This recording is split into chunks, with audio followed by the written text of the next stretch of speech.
जय बाबा लोकनाथ की जय। समस्त गुरुजन मानक मोर भूमिष्ठ प्रणाम एवं सान मानक स्नेह श्रद्धा भल पाइबा।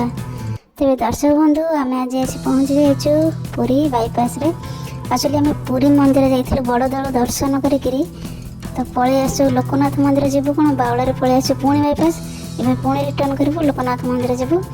पुरी तो 52 बजार 53 गली तो ये बावल हवा निहाती तो आसी चोरी पुणी आम रिटर्न कर बाबा लोकनाथ मंदिर परिसर को जावा मंदिर दर्शन करवा। तो एमती सब गली कंदी देखिए जावाक पड़ो एपट सेपट तेरे चलतु एत सारा गली मु स्किप करी आसी मंदिर पाखापाखि पहुँची गलुणी। तो ये देखु पूरा परिवेश केमती पूरा शांत वातावरण आ देखु बड़ नेली पोखरी गोटे अच्छी। गत पीढ़ी तो वीडियो अपलोड मारी बाबा धवलेश्वर पीठ खोर्धा धवलेश्वर मंदिर परिसर देखिले केते बड़ नेली पोखरी था। तो ये भी से भाई आगू भी गोटे भिड आसो बाबा सोमनाथ जटणी सोमनाथ तो मंदिर पाखे भी बड़ नेली पोखरी अच्छी। तो आपण को ओडिशा भल भल शिवपीठ देवादेवी मंदिर आपण को ये चैनल माध्यम आपण पाखे पहुँचाइवाई मु चेष्टा जारी रखी। तो ये देखु ये है मंदिर बाहर परिवेश व्यू केते बड़ गेट सेपटे धला घोड़ा एपटे कला घोड़ा एठी तले 2टा सिंह ऊपर भी माँ गजलक्ष्मी दुई पार्श्वे 2 सिंह।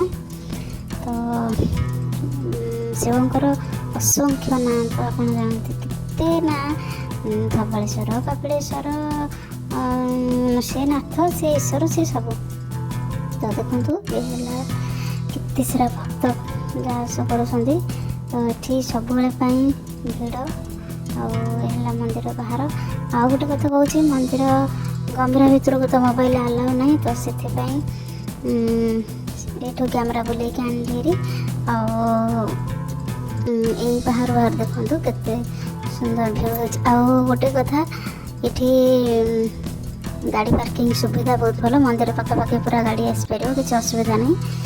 आते बड़ एरिया देखु बाहर किसी असहाय निरीह लोक मैंने बसती पारे जदि टंका 2 टଙ୍କା किसी आपण क्षमता अनुसार दे पारे आत्मा को टे शांति आसो आम क्या किसी देले। तो ये देखो बट मूर्ख मूले ठाकुर पूजा होती नाना व्यस्त अच्छा आपटे आम गाड़ी आरपट अच्छी। तब आम ए बाहर जा घर को ये शोती ओके निद्रा। तो बासुआ बलद चाहिए सेमती लोकनाथ को एपटे बजरंगबली खाइबार व्यस्त अच्छा डेली किसी ना किसी कथा चलती।